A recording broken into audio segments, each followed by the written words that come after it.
وہ یہ سن کر حیران رہ گیا اور آسمان کی طرف منہ کر کے کہنے لگا کہ اے اللہ، اپنے اس بندے کو تو دیکھ کہ سردی کے مارے اس کے دانت بج رہے ہیں اور بھوک سے اس کا برا حال ہو گیا ہے، اور اس علاقے کے نواب بندوں کو تو دیکھ کہ اس کے غلام کتنے موٹے تازے بے فکری اور فارغ البالی سے ادھر ادھر اتراتے پھر رہے ہیں۔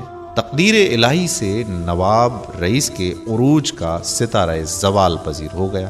بادشاہ نے بعض وجوہات کی بنا پر اس کو قید کروا دیا، اس کے اموال و املاک ضبط کر لیے گئے اور اس کے وفادار ساتھیوں کو شکنجوں میں پھنسا کر رئیس کے ذاتی معاملات کے متعلق پوچھنے لگا۔ اتنی تکلیف کے باوجود رئیس کے کسی غلام نے بھی کوئی بات نہ بتائی۔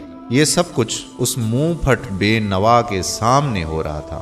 بادشاہ نے کہا کہ میں تمہاری زبان اور ہاتھ کٹوا دوں گا، بھلے تم غلام خاموش رہو۔ اس پر بادشاہ کے غضب کی آگ اور بھڑک اٹھی اور مسلسل کئی دن تک ان پر بے جا سختیاں کرواتا رہا، لیکن کیا مجال کسی کی زبان نے اپنے مالک کے متعلق کوئی شکوہ شکایت یا بھید ظاہر کیا ہو۔ یہ دردناک منظر دیکھ کر وہ بے نوا شخص بے ہوش ہو گیا، اور عالم بے ہوشی میں اس نے یہ آواز سنی کہ اللہ تعالیٰ کو بندہ پروری کا سبق دینے والے ان غلاموں کی وفاداری تو دیکھ، اور بندے بننے کا سبق بھی ان غلاموں سے سیکھ۔ دوستو، ہم لوگ اکثر اپنے حالات کے بارے میں شکوہ کرتے سنائی دکھائی دیتے ہیں۔ کبھی کہیں والدین اولاد کے رویے کے بارے میں شکوہ شکایت کرتے ہیں، کہیں اولاد والدین کے رویے کے بارے میں، کہیں میاں بیوی کے بارے میں، کہیں بیوی میاں کے بارے میں، کہیں ملازم آجر کے بارے میں، اور کہیں آجر ملازم کے بارے میں۔ غرض یہ کہ زندگی کے ہر شعبے میں یہ معاملہ دکھائی دیتا ہے۔ قرآن کی سورہ یوسف میں ایک پیغمبر کی زبان سے یہ الفاظ نقل ہوئے ہیں، یعنی میں اپنی پریشانی اور اپنے غم کا شکوہ صرف اللہ سے کرتا ہوں۔ قرآن کی اس آیت سے معلوم ہوتا ہے کہ ایک مومن کے لیے جائز نہیں کہ وہ کسی انسان یا انسانوں کے کسی گروہ کے خلاف شکایت میں مبتلا ہو جائے۔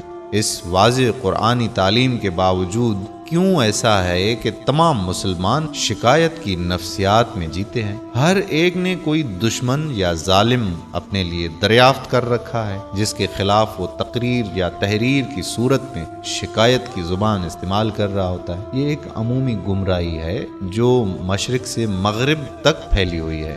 یہاں ایک اور واقعہ نقل کرتے ہیں۔ حضرت ایوب علیہ السلام ایک پاک اور مقدس انسان تھے۔ وہ دولت و ثروت اور کثرت اہل و عیال کی وجہ سے بہت خوش بخت اور فیروز مند تھے، مگر ایک امتحان اور آزمائش میں آ گئے۔ متاع اہل و عیال فوت ہوئے، جسم و جان کو سخت بیماری لگی، تب بھی انہوں نے شکوہ نہ کیا، نہ شکایت، بلکہ صبر و شکر کرتے رہے اور اللہ تعالیٰ کی جانب میں سوائے عرض حال کے اور کوئی حرف زبان پر نہ لائے۔ اللہ تعالیٰ کے ہاں مختصر الفاظ میں اپنی تکلیف کا اظہار اس طرح کیا۔ الانبیاء آیت نمبر 83، ترجمہ: مجھ کو بیماری لگ گئی ہے اور تو ارحم الراحمین ہے۔ دعا کا انداز کس قدر باادب ہے۔ تو ارحم رحمین کہہ کر آگے نہ شکوہ نہ شکایت، نہ یہ کہا کہ تو نے مصیبت میں ڈالا، بلکہ شیطان کی جانب منسوب کیا اور فرمایا کہ شیطان نے مجھے ایذا اور تکلیف دی ہے۔ ان کی پکار کو اللہ نے قبول کیا۔ جو متاع دولت ختم ہوا تھا اور اہل و عیال فوت ہو گئے تھے، اللہ نے اپنے کرم سے اور زیادہ بخش دیے۔ صحت و تندرستی کے لیے زیر قدم ٹھنڈے پانی کا ذخیرہ پیدا فرما دیا، جس کے پانی میں یہ خاصیت تھی کہ اسے غسل کرنے اور اس کے پینے سے ان کی بیماری دور ہو گئی۔ حضرت ایوب علیہ السلام کا کردار سراپا صبر، تسلیم و رضا، اور ان کی زندگی بلا و آزمائش میں مبتلا انسانوں کے لیے نصیحت اور درس کی حیثیت رکھتا ہے۔ ارشاد خداوندی ہوا کہ اور آخر میں ان کے انجام پر بطور سندیسہ توثیق فرما دی، بلا شبہ ہم نے انہیں صبر کرنے والا پایا اور وہ اچھا بندہ ہے، بے شک وہ اپنے رب کی طرف بہت رجوع ہونے والا بندہ تھا۔ حضرت صلی اللہ علیہ وآلہ وسلم نے فرمایا کہ اگر میں اپنے کسی بندے کو بیماری میں ڈالتا ہوں اور وہ بندہ اپنے تیمار داروں کے سامنے میرے بارے میں شکوہ شکایت نہیں کرتا تو میں اسے اس بیماری سے نجات دے دیتا ہوں۔ پھر اس کو اس کے گوشت سے اچھا گوشت اور اس کے خون سے اچھا خون بدل کر دے دیتا ہوں، پھر وہ اپنے کام نئے سرے سے کر سکتا ہے۔ بحوالہ مستدرک الحاکم، حدیث نمبر 1290۔ اللہ تبارک و تعالی ہم سب کو اس کا اور اس کے رسول کا قولی اور عملی تابع فرمان بننے کی ہمت عطا فرمائے۔